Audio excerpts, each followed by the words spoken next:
probably going to have, the black hats show up when I say this, but everyone thinks the president is our friend, Bitcoin is going to the moon, as we say, is going to the moon. meaning our collective friend in crypto. He's not.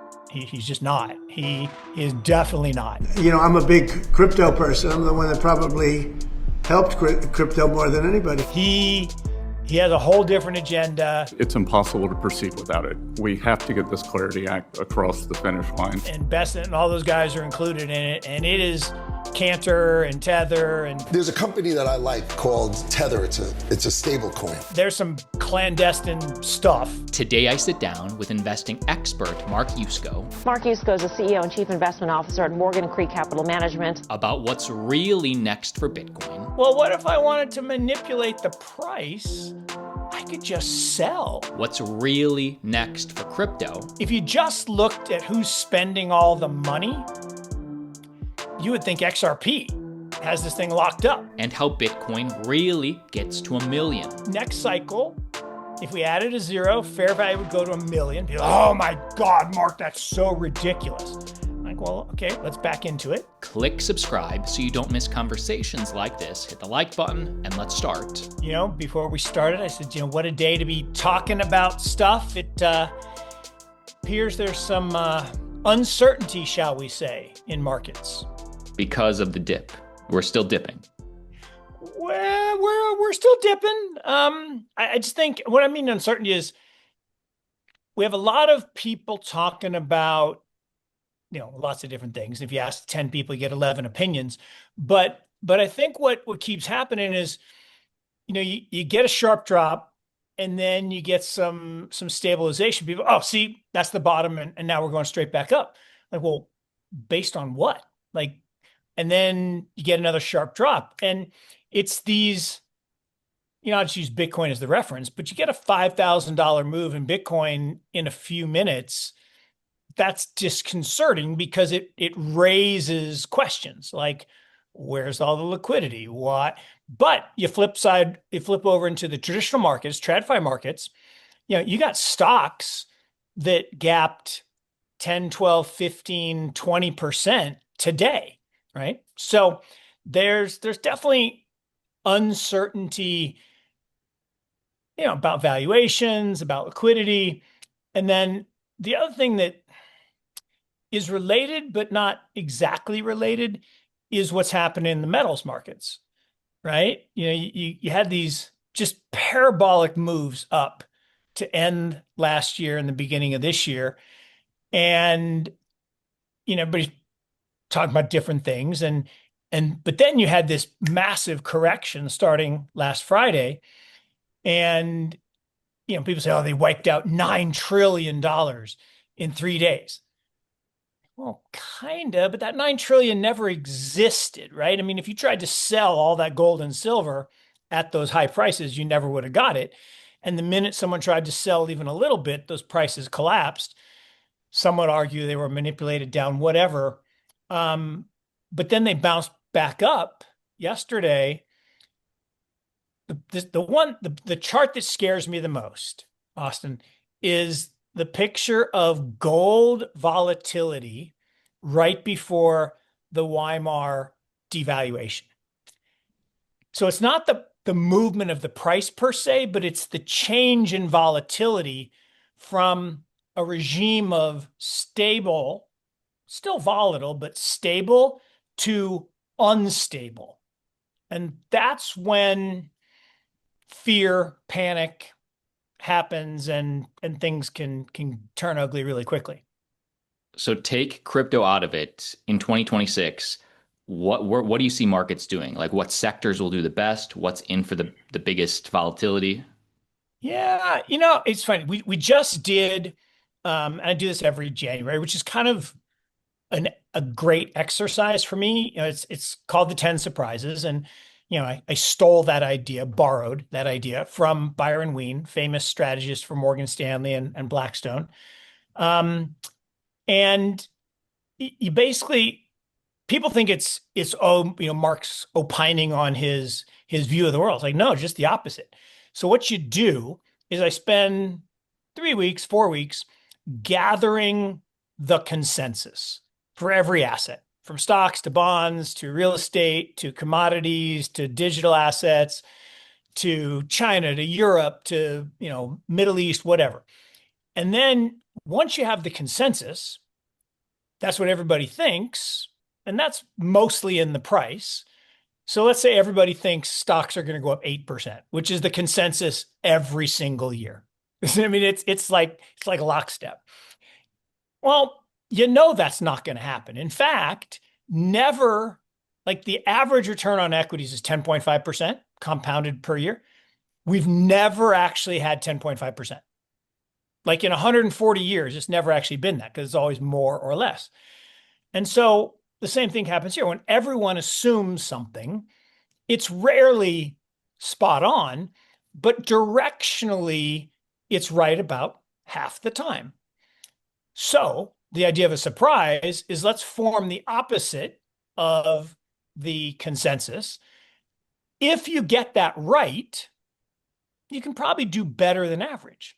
So I'll give you an example. So last year in 2025, back in January, I did my, and I always do 11. I do 10 plus a bonus surprise. And the surprises went 6 and 5 for the year. 6 were quote unquote right. 5 were wrong, meaning the consensus was right. Now, what's interesting, if you just bought the market, last year was a really good year. Market went up 18%, US markets. If you had bought an equal weighted portfolio of the 11 surprises, you went up 32%, which is better. Now, well, how? Like you were wrong half the time. And the ones you were wrong, we were really wrong. Like, we thought markets would go down. We thought the, economy would recess. So basically it's short on the market. Well, the things we got right, like gold, for example, went up a lot. And half of our surprise was not just the gold itself, but the gold miners, because they were super cheap and they went up 160%. So, Soros had this great line. It's not whether you're right or wrong in markets. It's how much money you make when you're right and how much you lose when you're wrong. So to answer your question, how do I feel about markets? So 10 surprises. If you look at those, the consensus believes that, US equities, broadly speaking, are going to do well, and that the Mag 7, particularly the AI companies within Mag 7, are going to do better. To me, the surprise this year would be that that's not the case, and that some of the areas within tech, software, for example, are getting beat up pretty badly.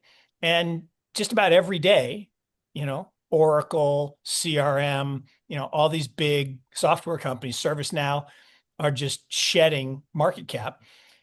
Now, the flip side of that is, well, then every day, the AI companies should be going up. Well, they were all last year, but now they've kind of been rolling over.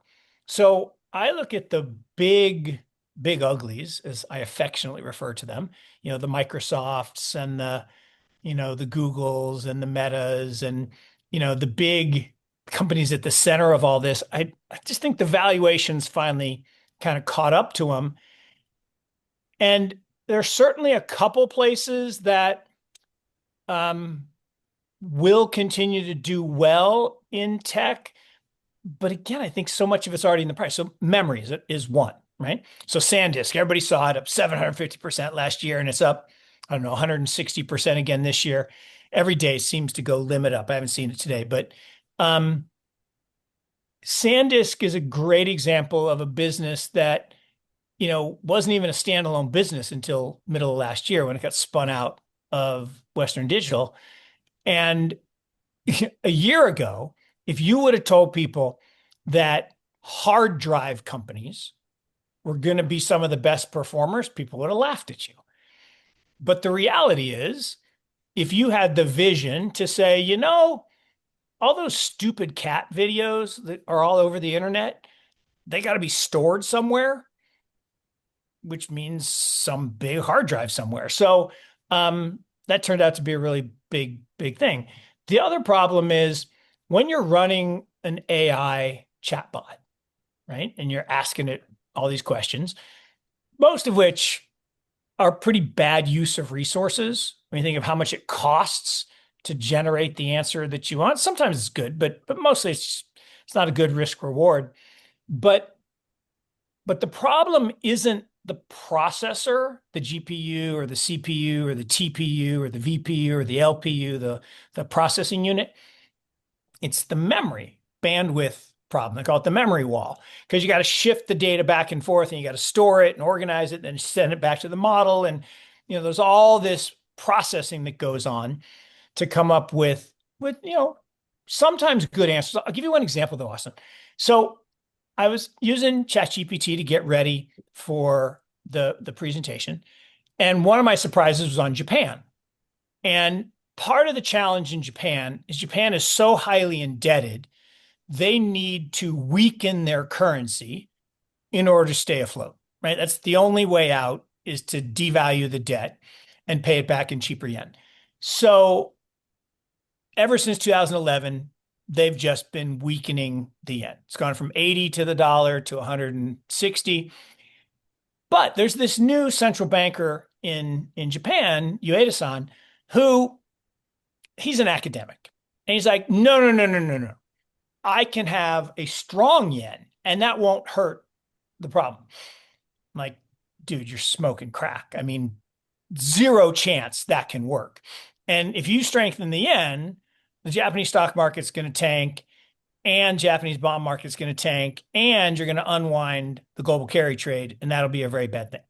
So Ueda-san raises rates, Japanese rates skyrocket, carry trade starts to unwind, people freak out, the yen strengthens, which is the opposite of what you want, and not shockingly, Japanese equities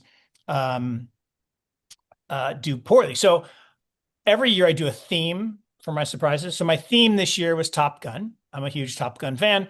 Particularly, I love Top Gun. That was my favorite movie until Maverick was created. Now I think Maverick is my favorite movie. But the surprise number 8 for Japan was goodness gracious, great balls of fire, right? That the land of the rising sun turns into the land of great balls of fire because this Ueda-san guy wants to strengthen the yen. So if we look at that as a microcosm of what's happening globally, if liquidity is being restricted in the sense that people are having to unwind this carry trade, which used to, you could borrow in yen basically for free and buy yielding assets around the world.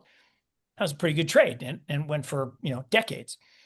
Well, if that has to unwind, then in the absence of either the Fed cutting rates and printing more money, which Powell has basically said, no rate cuts for you because you're going to fire me in May.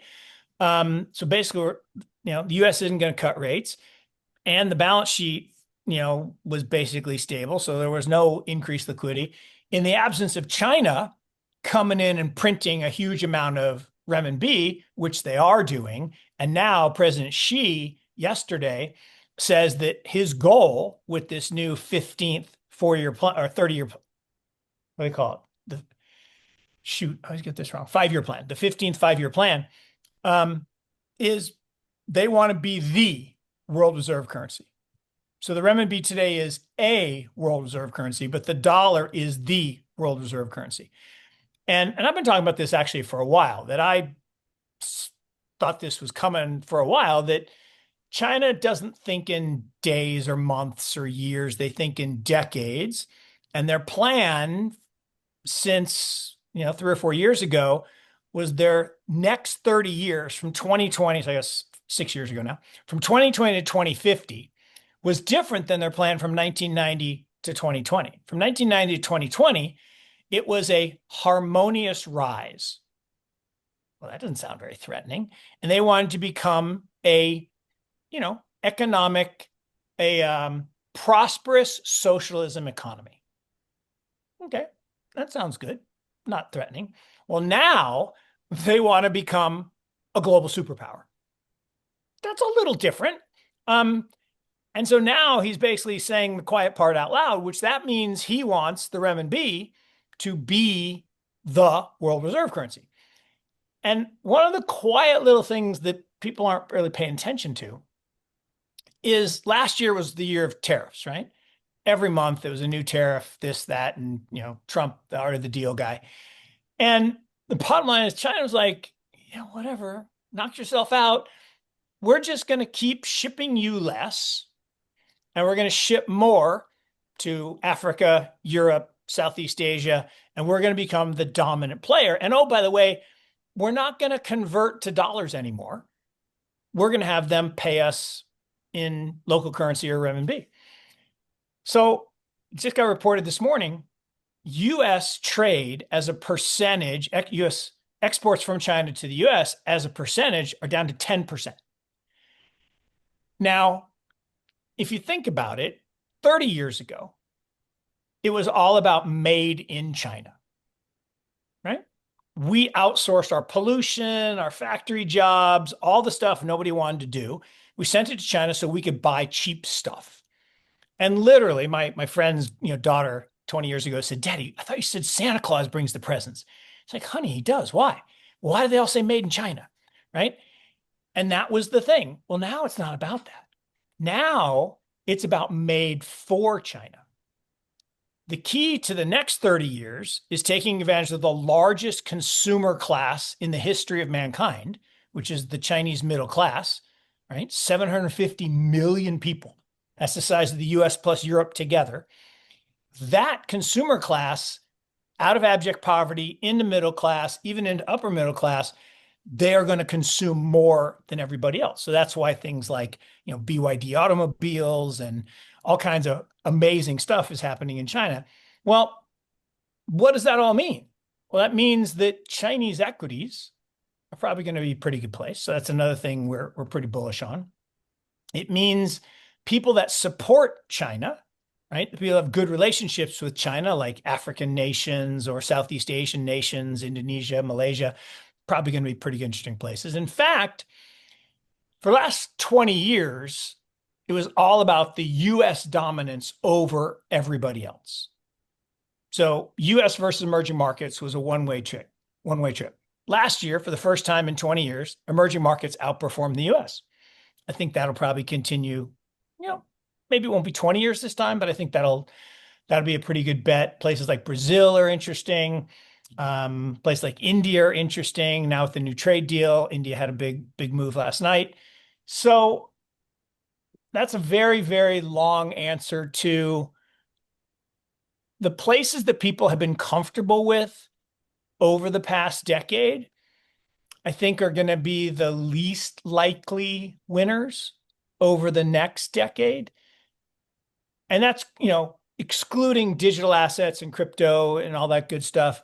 And so I think you want to position yourself ahead of growth. One quick story, and then we'll go back to digital. So my very first meeting when I formed Morgan Creek 22 years ago. So, I used to run money for endowments, my alma mater at Notre Dame and then University of North Carolina down here in Chapel Hill. And I left the endowment world, and, my new job was to make rich people richer, which is a good thing. I mean, they have the wealth, you got to help them. And so I go down and I call in this wealthy guy. And, this guy walks in, 82 years old, wearing a bow tie, perfect gentleman, Southern gentleman. And I'm fascinated by this guy's story. He's worth $300 million. How'd you make all your money? And he says, "See that map on the wall?" I'm like, yeah. He had this giant map of Charlotte, and he had these circles like a bullseye. And he says, "Well, I figure out the path of progress, and I buy land one circle out, and I wait." I'm like, "That's it?" He's like, "Yep, that's it." I'm like, "Oh, that's pretty good." Now, the hard part is figuring out the path of progress, because if you buy the land at the top and the progress goes to the bottom, that's less good. But so he had some talent, but it was just, I just love the part of, and I wait. So, I don't have to do that much. But so that's kind of my view of the world is you want to focus looking at the path of progress, path of growth, and follow the money, follow the liquidity. So your non-consensus bet for 2026 is, for the most part, traditional U.S. markets underperform. Yeah. Markets like China abroad overperform. Yep. And I heard you have said before you're a believer in the 4-year cycle, or more specifically, the 3-year, 11-month cycle, 311. Yeah, let's talk about 311. Yep. which would mean that Bitcoin would bottom sometime this year. We're in a bear market. Is that your Yeah. belief? Yeah, we're in crypto winter. Everyone hates me because I keep talking about it. And look, But you were right. You were right months ago. everybody wanted to say that the 4-year cycle was dead. And my favorite was the guy who coined the cucumber market, right? So people are familiar with the banana zone, right? Which is, technical analysts look at these rising parabolic moves and they kind of look like a banana, and then they correct, and then you get another banana. Okay, fine. And there's a guy who said, no, no, no, no more bananas, right? We're not going to get any more parabolic moves. We're now in the cucumber. So it's just going to be this steady ascent, number go up. I'm like, well, why? He's like, well, the institutions are here and they're just going to buy up all the supply. I'm like, okay. And on the surface, that math is true, right? The institutions, the ETFs and the institutional buyers did last year buy 4 times more than the amount of Bitcoin that was mined. True fact. But somehow the price went down. How? Because some people who've been holding for a very long time also sold. Well, why would they sell? Well, lots of different reasons, but the bottom line is it wasn't even that. The price of Bitcoin isn't necessarily set only by spot, right? If I have a Bitcoin and I sell it to you, we agree on a price and we sell and we exchange it, but that's a very small portion of the overall activity of trading, which is now dominated by futures. And look, this was intentional. This is not new. It has been going on for decades. It's the reason that Bitcoin and Ethereum in particular were deemed commodities, not securities. Everybody's like, oh, yay for us. They're not securities. Like, no, stop. That's not what you want. You would have much rather have be a security and regulated by the SEC and not had this crazy futures market. Once you have a commodity, then this bad thing can happen, which is in the old days of commodities, right? I'm a cow farmer. You're a pig farmer. We meet at the market and we want some of the other. So we literally swap a physical cow for a physical pig. Great. Okay. Analog. That was inconvenient, right? So you leave your pigs back at the farm. I leave my cows back at the farm, and we stamp out some coins. Yours have little pigs on them. Mine have little cows on them. And we exchange the coins. But the problem with that is carrying around that sack of coins, the banditos can come steal our coins, and that's less good. So we put our coins in the bank, and now we write a contract that I'll give you 2 pigs for 3 cows or whatever. But we still, on the farm, had to have the physical item. Oil then happens. So someone discovers oil. In the old days, if I wanted to sell you a barrel of oil, I actually had to have a well so I could produce a barrel of oil to sell to you. Well, then this financial engineer came along and said, well, yeah, that's great. But Mark, you could just write a contract for a future barrel of oil. But I don't have enough oil in the well to, don't worry about it. As long as you settle up the contract before it's due, you don't ever have to come up with the oil. Huh. Okay, so I can create oil out of thin air. Magic. So everyone starts doing this. And every time you get one of these parabolic banana zone moves, what you'll notice is there's 3, 4, 5 paper somethings, barrels of oil, bricks of gold, ingots of silver, bushels of wheat, whatever it is. Commodity markets can be manipulated. Well, then it gets even more dastardly because, well, what if I wanted to manipulate the price? I could just sell a barrel of oil and put downward pressure on the price. Because then if I wanted to go buy some real stuff, I could buy it at a lower price. And this is the oldest secret in the book on Wall Street, right? Julian Robertson, mentor, friend, I learned so much from him. And there's this great story. One of his guys was his analyst, and he said, Julian, I think we should buy some copper.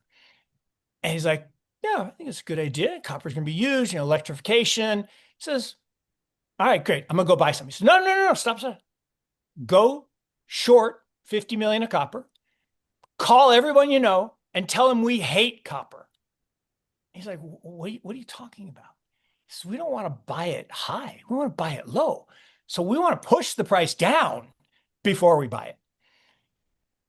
So that is possible. And look, the banks, remember when GLD came out, gold price was stuck around $400 and it couldn't get above 400. And every time it would hit 400, it would just get slapped back down.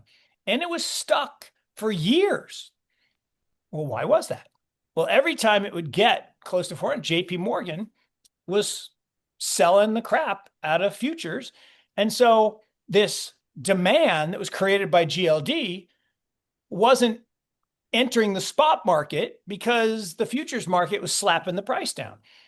Then, maybe 4 years ago, they got fined $960 million, almost $1 billion, for spoofing the gold market, which is illegal.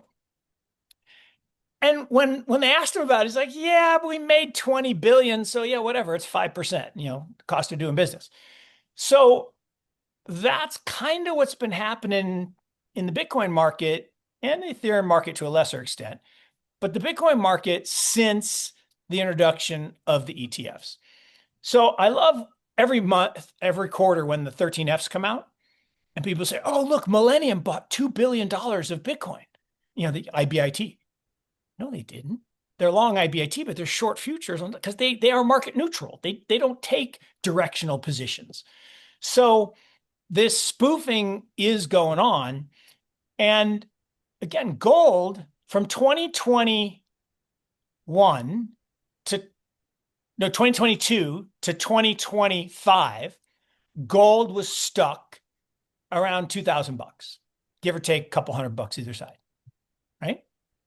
Well, then suddenly it went to, 3,000 and then suddenly to 5,000. Well, how? Why? Well, what happens is the spoofing is happening. Well, as soon as you break through, right? As soon as there's excess demand of some sort, now you get a short squeeze. So all these people who are short have to buy. And we heard about this, a couple weeks ago in the silver market.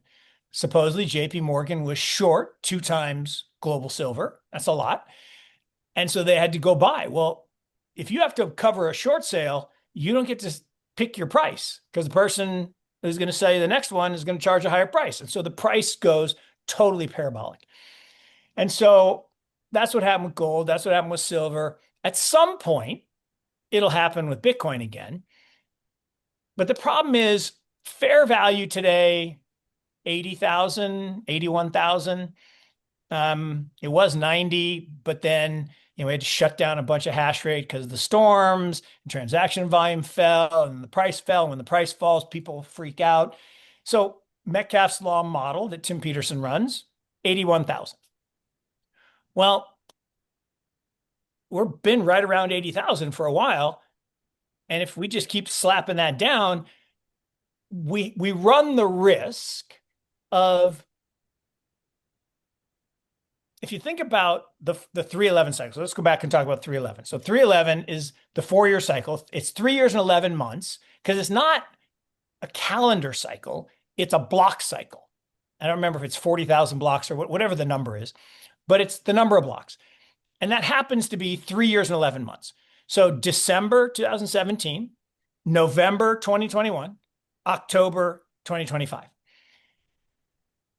Okay. Well, everyone says, well, that cycle's dead. The cucumber market's here. Well, it's clearly not. And the spooky one was the Reddit guy who did the tweet in 2023 that October 6th was going to be the new all-time high. And it was to the day. I mean, and that wasn't like made up after the fact. I mean, I saw that tweet in 2023, in 2024, in 2025. So it's a real tweet. To the day, October 6th. Now, are we in a simulation? Probably not. I mean, I don't feel like I'm in a simulation, but maybe. But all that said, it's 360 days to the trough. So what's the trough? Well, the trough then would be, September 30th, October 1st of this year. Okay, how far? Well, in the previous cycles, 17 and 21, we got to 2 times fair value, right? In 17, the fair value was 10. We got to 20, okay? In 21, fair value was 32. We got to 69.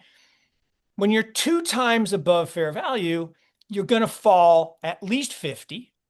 But the problem is when you start from a high level, I mean, when you're falling, you pick up speed, you crash right through the floor. And, we went down, 84% and 75%.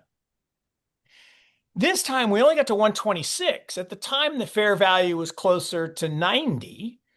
So 126 on 90, 35%, 33% above fair value. So we don't have to fall as far. And so we probably aren't going to have as much momentum. So now if fair value's fallen to 80, okay, so how much further do we need to fall? We're 40% off the peak, maybe 42. I've seen numbers that I think are interesting. Peter Brandt, famous technical analyst, says 63, right, is the number that his chart goes out to. I've seen another at 58 that tracks pretty well in terms of if you count the months, between the peak and the trough. I can't be that precise, but my guess is we kind of meander in this zone until such time as, look, the bots are going to sell and the institutions are going to sell futures and they're going to keep a lid on prices for some period of time. And what you need is that upward thrust to break through and cause a short squeeze. Every other bear market we've gone down to the 200-week moving average. Yep. Today, that's around 58, I believe, there you $1,000 Bitcoin. If that is the case, the bear market's over halfway over. Like we're almost there. Yeah. No, and that's a great point too, right? Which is, I don't know why people feel so strongly that the cycle has to be over. Like, look, humans are going to human. And one of the interesting things about digital assets, Bitcoin, Ethereum, Solana, all the way down through the altcoins, is they're still dominated by humans. I mean, there's more algo activity than there used to be, but they're still dominated by humans, which is why cycles exist, right? Humans, I would say, do 2 things really well. We buy what we wish we would have bought, and we sell what we're about to need. And we do it over and over and over again. And it doesn't matter how many times you make the mistake, humans are going to human. And so what does happen as markets become less human and more robotic, take equities. Equities now, 60+% of the money is passive index. It's unthinking. It's dumb, meaning rule-based. Like, let's a simple example. So if you run an index and it's an index of home builders, right? And home builders normally trade at, pick a number, 7 times earnings, 8 times earnings, because it's a cyclical business. And then this company, WeWork, says, oh, we're going to reinvent real estate and we're a technology company, so we should trade at 40 times. And it comes out and it's a real estate company, so it has to go on the real estate index. The index doesn't get to think, well, that's stupid. I'm not going to pay 40 times for, maybe it could go from 7 to 10 or 10 to 11, but I'm not going to pay 40. You don't get to think. You have to buy the capitalization weighting that it gets included in the index. So when markets stop thinking, they become less volatile and you've seen the VIX, continue to get compressed in equities, and they become more easily manipulated by the short-term traders. So Ken Griffin gets super rich, while the rest of us, and I love this. Well, I trade for free on Robinhood. Really? Free, right? I mean, you're missing on execution because someone's got to get paid. But that process of technocracy, make up a word, does a couple things. So in the olden days, there was something called commodity trading advisors. And they're in the pits up in Chicago, and they noticed these patterns, right? That humans were going to human. And so they came up with these machines, these models, to take the emotion out of investing. In fact, the first firm I ever worked for, we had a brown coffee mug, ugly color, and it said, invest without emotion. That was our tagline, based in Chicago. And it did really well because if the market's emotional and you can run rules, you can scalp the emotions. Well, if you take the emotions out, it's just who has the fastest robots. And so the people who have the biggest machines closest to the exchange won that game. And the CTA's alpha went from way up here to way down here. In digital assets, curiously, the the CTA-driven strategies are still generating thousands of basis points of alpha because they're scalping the emotion. Like when I said, back in whenever it was, September, October, that unfortunately I really thought we're going into crypto winter. I mean, the vitriol was unbelievable. And if I just had a bot just saying, well, it's time to short, I would have made a lot more money than, what I did is I got in debates with humans. And, if somebody's really intelligent and has a good argument, they can convince you that no, it's different this time, which it never is. And I should have just listened to the bot. Mark, let's talk about the opposite opinion. There's a lot people, analysts like Real Vision and, Tom Lee's people, they're all about the business cycle, liquidity picking up this year, and Besant in the White House going to juice the economy for the midterms. Do you put any weight into that? Sure. Look, I mean, the way you stay in power, like once you're in power, the way you stay in power is you give stuff away for free. So, it wouldn't surprise me at all that we have lower gasoline prices by the midterms. Presidents even said, I want sub $2 gasoline because there's a perfect inverse correlation between presidential popularity and the price of gasoline. So, we already juiced the economic growth, right? The real economic growth is sub 2% because economic growth is a combination of working age population growth, which is sub 1%, and productivity growth, which is sub 1%. So real economic growth is about 2%, sub 2%. But, oh no, Mark, it's going to be 4% last year. Yeah, because we built a lot of buildings and we let people depreciate them right away. Okay, great. And we did a bunch of trade wars, and so we decreased the amount that we imported. Okay, it looks like GDP growth. Fine, but that's not real. I mean, it's like the broken window fallacy. If a hurricane comes in and knocks my house down, that doesn't count against GDP. But if I rebuild it, that counts for GDP. That's just stupid. So I should go break windows and then fix them, and that increases GDP. So I do think there's an element of juicing. And look, Powell is doing the logical thing as Fed chair, saying, never before in history have we cut interest rates and increased liquidity if GDP is over 4%. You just don't do that, despite what the president may want. So, what do you do? Well, you're going to change out the Fed chair. Now, Warsh is an interesting pick because I don't think he's like super dovey. On the other hand, he is politically I don't know, in the party, so to speak. So even though they're independent, right? So maybe he'll do the bidding. But even if they cut short-term rates, the Fed doesn't control the real indicator of growth, which is longer term rates and mortgages. And, I don't know about you, but anyone who's trying to borrow money in borrowing the Fed funds, right?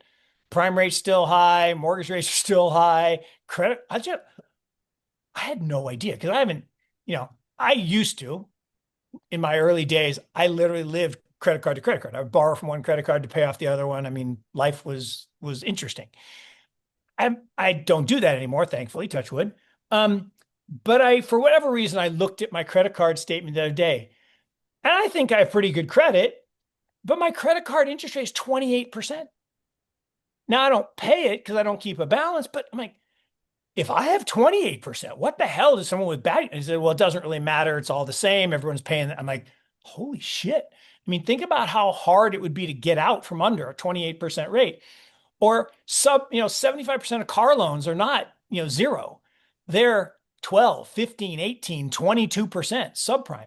So I'm suspect on the juice in the economy. Now, in terms of liquidity, in order for stores of value to increase in price, the denominator has to expand, right?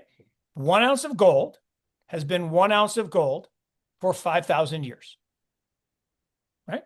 And so a single ounce for 5,000 years, if I gave it to a tailor, they would make me a fine person's suit. And it's been perfect, like from Cleopatra to a suit of armor to a zoot suit to Savile Row. Well, we had this big move that a fine suit doesn't cost $5,000. So probably the price of gold's too high. So one of my surprises is that this, big move in gold and silver is going to take a pause that refreshes, and we're going to reset back because a fine suit, I don't know, $2,500, $3,000, somewhere around there, for a really handmade suit. But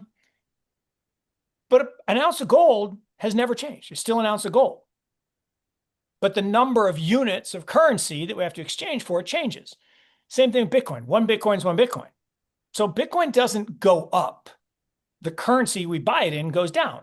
Like Venezuela, right? Never been a bear market. Turkey, never been a bear market. Or Argentina, same thing.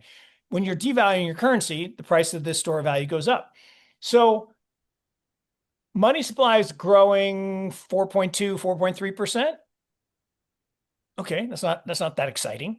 Maybe we get that juiced back to the long-term rate of 8%. Okay. But part of the challenge is Bitcoin as a store of value has to reflect the long-term history, right? Which is in 2020, if we say that it was fairly valued around 10,000, not including that drop to 5,000 for a couple of days, but around 10,000, 10,000, 12,000. If we use that as a starting point, well, at 70,000, it's pretty high relative to the increase in currency. Because the number that gets thrown away, and I was even guilty of this for a while, it says that 80% of all the dollars ever created, happened since 2020. It's a little bit of misnomer. That's M1. So it's true in M1's case, but not M2, which is the broader money supply. Money supply is actually up more like 60%. So, a doubling of price or even maybe a tripling of price. Yeah. So that's more like a 40,000 if it was just pure store of value. But I'm not saying that 10,000 number was exactly right either, because you got to go back even further. So I still look at Metcalfe's law. I still think 80,000 is the fair value of Bitcoin, and that's going to increase, pick a number, 5 to 6% a year forever. And so that's the compounding rate we should be looking at. Anyway, so that's kind of the way I think about it, which is I acknowledge that global economies, particularly in the West, have too much debt and they need to devalue their currencies, right? The one that's in the worst shape right now is Europe, because the euro has been appreciating, which is killing them as an economy, which is why their growth is so much lower than everybody else's, because they export everything. The dollar has been devaluing, so that's good for the plan. And the yen was devaluing, so that was good for them. China is the wild card because China wants a strong renminbi because they figured out that the days of being mercantilist aren't as important as growing their consumer-based economy. So it's kind of like the US in the 1980s, maybe 85, 88. And the next 30 years is going to be more inward focused as opposed to out. Because remember, we were the manufacturing hub for a long time, and then Japan took over, and now China took over. So all the talk about the business cycle and the Bitcoin's going to follow a 7-year cycle, I can't get there because of the code, right? It's elegant in my mind that every 4 years we cut the number of block rewards in half. So if you think about that, half of the miners would go out of business because we're still proof of work. But half of the miners don't go out of business. Why? Well, because the price adjusts. Well, if the price adjusts, that's really interesting. So you built in a mechanism to attract interest. Because if a price is flat, no one cares, right? Price of house is flat, no one cares. Price of gold is flat, no one cares. Price of anything is flat, no one cares. If the price starts to go up, I better buy it before it goes up more. So that built-in cycle, I just feel is stronger. And we've talked about this before. The real issue is not just the liquidity, it's the market participants. And we've talked about this. There are 4 types. There's investors. I put myself in this camp. I think Raoul would put himself in this camp. It's people who like to buy things below their fair value. If I can buy $1 for 50 cents, good. Maybe it goes back to $1, maybe even goes back to $1.20. But if I can buy $1 for 50 cents, I like that. That's an investor. Now, as the price starts to move, the traders get involved. And traders don't really care about values. They just want to make money. And some people are really good at it. Most people are not. 90-10, 10% are good, 90% suck, but I'm horrible at it, so I don't even do it. Then the problem is once you get to fair value and you start to get above fair value, now the hedgers come in. Well, what's a hedger? A hedger is someone who produces an asset that needs to sell it to pay the bills. Oil producer, gold producer, silver producer, Bitcoin miner. Well, if the price is below their cost of mining it, they're not going to sell it. If the price is above the cost of mining it, I think the average all-in price, electricity is like 55 grand. All in is like 71 grand, something like that. So as long as the price is above that, they're going to sell to pay the bills. Well, then the problem is the gamblers come in. And the gamblers are the ones that take you to that final parabolic move because they buy stuff on leverage. And that's not in and of itself evil, but it's dangerous because it causes the volatility. And so you can get the parabolic spike, but then you're going to have the crash. And so I think we had the wave of gamblers, August, September, October. Now we're in the cleaning out the system where you get rid of the gamblers. The hedgers are still okay because at 75, we're still above the cost at 71. Once we drop below that, then the traders flip from being long to short. They're still happy. And it's going to take a while before the investors come in and say, hey, I can buy $1 for 50 cents. Bitcoin price prediction by peak of next cycle. I think you were pretty darn accurate calling this last cycle when I asked you years ago. I think you said either 120, 140 max. I mean, we pretty much got there. Yeah. I mean, it's pretty good. I mean, look, and so it's just, to me, it's just math. And so, to me, there's 2 ways I approach it. So one is Bitcoin gold equivalents, right? Which is, I do believe someday the monetary value of gold, which is about half of the total value, because the other half is jewelry and chalices and art and stuff. But the monetary value, the bricks that are in central banks, et cetera, is about half of the value of gold. So, way back when we were 20 trillion of gold, I said 10 trillion of Bitcoin value. So, that was where I got the directionality for the 100,000 to, 120, 140. The other piece of it is every halving, we add a zero. So we increase the total market cap 10x. Now, does that mean it has to happen every time? No, but it has, from 10 to 100, from 100 to 1,000, from 1,000 to 10,000, 10,000 to 100,000. But that's the fair value.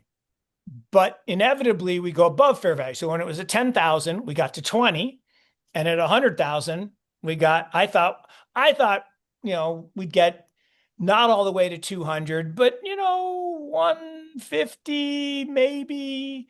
I think that was the number in my presentation last January. And we got to 126. Okay, so call me a liar. Now, at least I wasn't the guy calling for 2 million. There are plenty of those. But that's a long-winded way of saying next cycle, if we added a zero, fair value would go to 1 million. People, oh my God, Mark, that's so ridiculous. I'm like, well, okay, let's back into it. So gold market cap increased, at one point it hit 37. I think it's now back at, 32, 33. Let's just round it to 30. Let's say it settles in at 30. So that's 15 trillion. So 15 trillion gold equivalents. If we got Bitcoin at 1.7, right? 1.6. So let's just, again, use round numbers. Let's say it's 10 times from here. So 10 times 75 would be 750.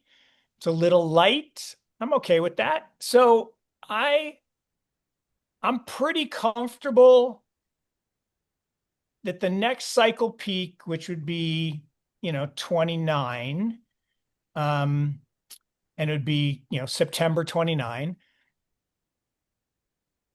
somewhere between 600 and 700K. Crazy. Mark, do you think that given that amount of time, with the Clarity Act, with the Genius Act, will Ethereum outperform Bitcoin, or will Bitcoin outperform? Okay.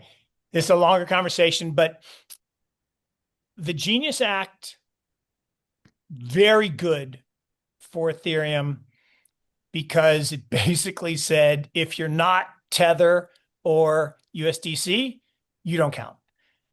It's not exactly that, but they're the preferred providers. And, and you can see it in all the data, right?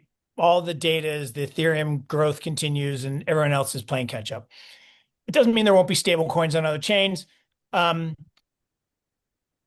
the Genius Act, I will argue, isn't really a good thing, because now part of that is they can do what they just did.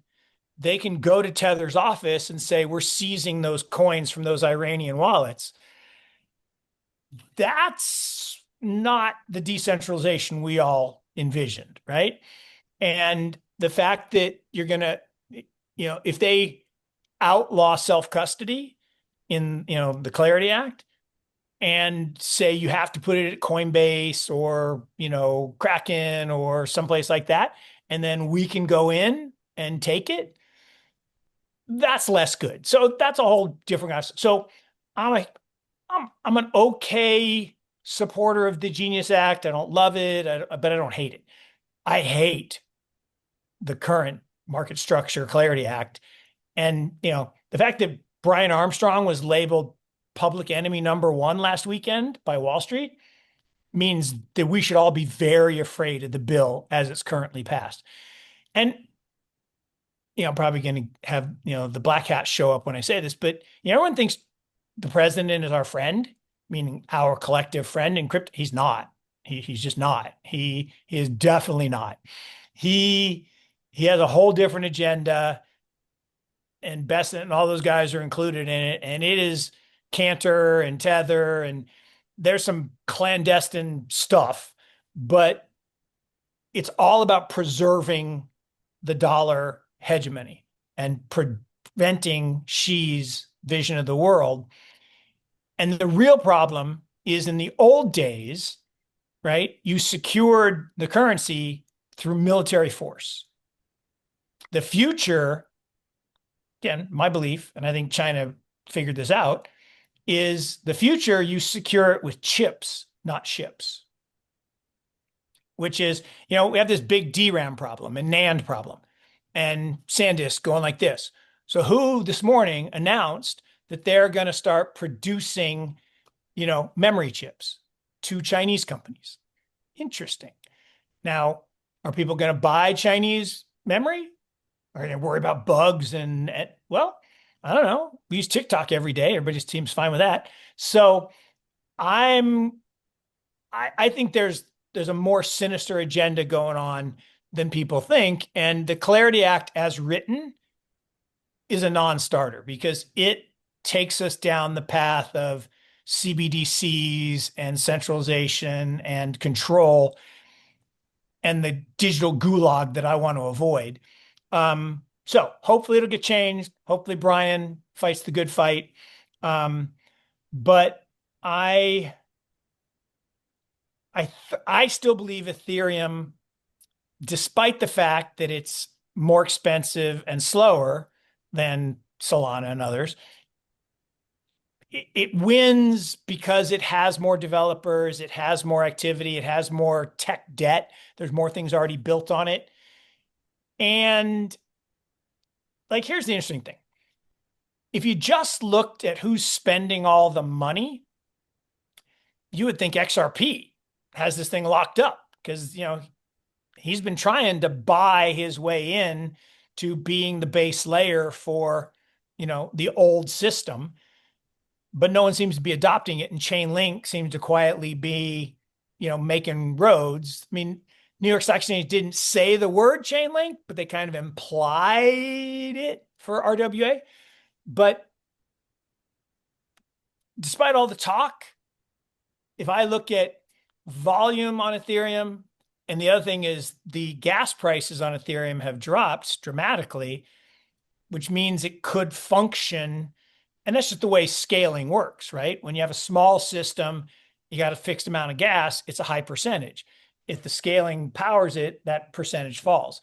So that's a long-winded way of saying I think there's a better case for Ethereum than the others. I worry there's a curveball coming, and maybe it's an XRP thing, and he's doing more behind the scenes than I know. I worry that there's a CBDC version coming where they just say, you know what, you can't use Tether, you can't use USDC, and if you don't use the government, we're going to put you in jail. Kind of like the 33 Act with gold. I hope it doesn't go that way, but I just have a little unease in the back of my brain that something like that's going on.